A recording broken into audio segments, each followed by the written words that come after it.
नमस्कार शेतकरी मित्रांनो, माझी शेती माझा अनुभव. मी Balasaheb Gunjal, Gunjal hi tech farm nursery संचालक, मुक्काम पोस्ट दैठणे गुंजाळ, तालुका पारनेर, जिल्हा अहिल्यानगर.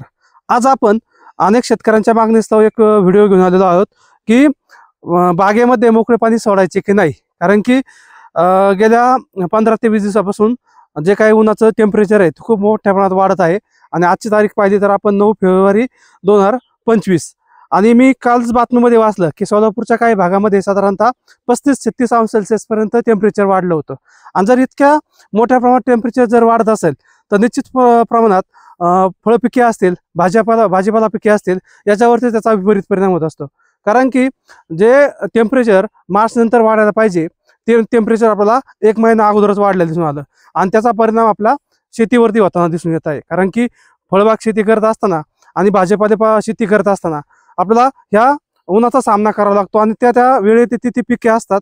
परंतु जर विरुद्ध वातावरण तयार झालं तर निश्चित स्वरूपात त्याचा पिकांवरती परिणाम होता दिसून येतो. आणि तोच परिणाम आपल्या त्या पेरू शेतीवरती झालेला दिसून येत आहे. कारण की बऱ्याच शेतकऱ्यांचे बागा आता हार्वेस्टिंगला आहेत आणि शेतकऱ्यांना अपेक्षित नव्हतं की फेब्रुवारीमध्येच इतक्या मोठ्या प्रमाणात टेम्परेचर वाढेल म्हणून. कारण की साधारणतः मार्च सुरू होत असताना टेम्परेचर वाढायला सुरू होत असते. परंतु यावर्षी उलटं झालंय की फेब्रुवारी सुरू होत असतानाच टेम्परेचर वाढायला सुरू झालं. मग अशा शेतकऱ्यांनी काहीतरी उपाययोजना करणं फार गरजेचं आहे की जेणेकरून आपला जे काही माल असेल तो खराब झाला नाही पाहिजे आणि चांगल्या गुणवत्तेचा माल बाजारपेठेमध्ये गेला पाहिजे.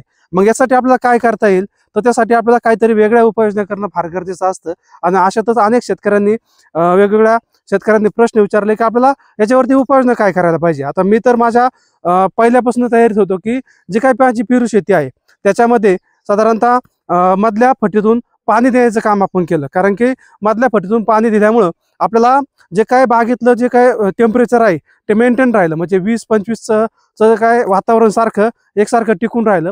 आणि त्याच्यामुळे आपल्या फळावरती सुद्धा कुठल्या प्रकारचा चट्टा आपल्याला दिसला नाही. कारण की मधल्या फटीत पाणी असल्यामुळं. आणि आता जी काही फळं आहेत याच्यावरती मला अगदी उन्हाचीच बाजू आहे, दिवसभर उन्हामध्ये असते, परंतु कुठल्याही प्रकारचा फळाचा चट्टा आपल्याला फळावरती चट्टा दिसून येत नाही. आणि जास्त पाणी म्हणजे मधल्या फटीत पाणी दिल्यामुळं गारवा तयार झाल्यामुळे आपल्याला याचा फायदा या झाडांवरती होऊन देतात. झाडाला पण चांगल्या प्रकारची ग्रीनरी राहिली आणि झाडाला निस्तेजपणा कुठल्याही प्रकारचा आला नाही अचानक ऊन वाढल्यामुळं. आणि हे जे काही मधल्या फटीमध्ये आपण पाणी देतोय त्याचा गारवा या झाडापर्यंत पोहोचला. आता याचा निश्चित स्वरूपात फायदा होतोय का तर निश्चित स्वरूपात मला तरी फायदा झालेला आहे. आणि असाच प्रयोग जर शेतकऱ्यांनी ज्यांचे रानं अगदी मध्यम हलके किंवा खूप हलके आहेत अशा शेतकऱ्यांनी मात्र मधून पाणी देणं फार गरजेचं आहे. आणि जर मधून योग्य वेळेस जर पाणी दिलं तर निश्चित स्वरूपात त्यांना त्या पेरू बागेमध्ये फायदा होणार आहे. परंतु ज्यांची खूप जड रानं आहेत म्हणजे जी काय पाणी धरून ठेवणारी जमीन असेल, खूपच काळी जमीन असेल, अशा शेतकऱ्यांनी मात्र 1 किंवा 2 वेळेस त्याचा प्रयोग करणं फार गरजेचं आहे. खूप जास्त वेळेस केलं तर जास्त पाणी साचलं तर निश्चित स्वरूपात पुन्हा जमीन वापसा कंडिशनवर लवकर येणार नाही आणि त्याचा दुष्परिणाम आपल्याला पुन्हा एकदा झाडावर दिसून येतो. म्हणून कोणत्या शेतकऱ्यांनी याच्यामध्ये मोकळं पाणी देणं गरजेचं आहे तर ज्यांची जमीन मध्यम हलकी आणि एकदम हलकी जमीन आहे अशा शेतकऱ्यांनी मात्र निश्चित स्वरूपात झाडावरती फळं असताना जर मधल्याच फटींनी पाणी सोडलं तर निश्चित स्वरूपात त्याचा त्यांना फायदा होणार आहे. आणि जे काही सनबर्निंग आहे त्याच्यापासून तर आपल्याला फायदा होणारच आहे, पण मधल्या फटीत पाणी दिल्यामुळं आपल्याला दोन्ही बाजूनी जे काय जमिनीच्या आतमध्ये मुळ्या शिरल्या आहेत ते पाणी शोषून झाडाला निस्तेज होण्यापासून वाचवणार आहे. आणि झाडाची जी काय क्वालिटी आहे ती चांगली राहिली तर निश्चित स्वरूपात आपल्याला फळं फुगताना त्याचा फायदा होणार आहे.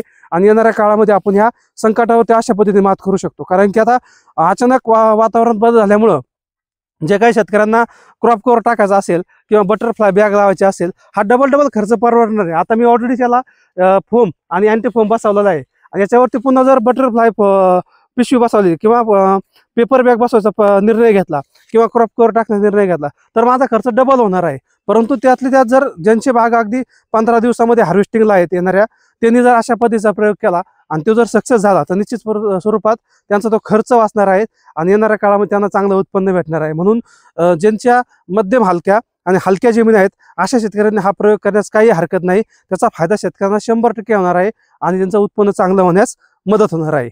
धन्यवाद.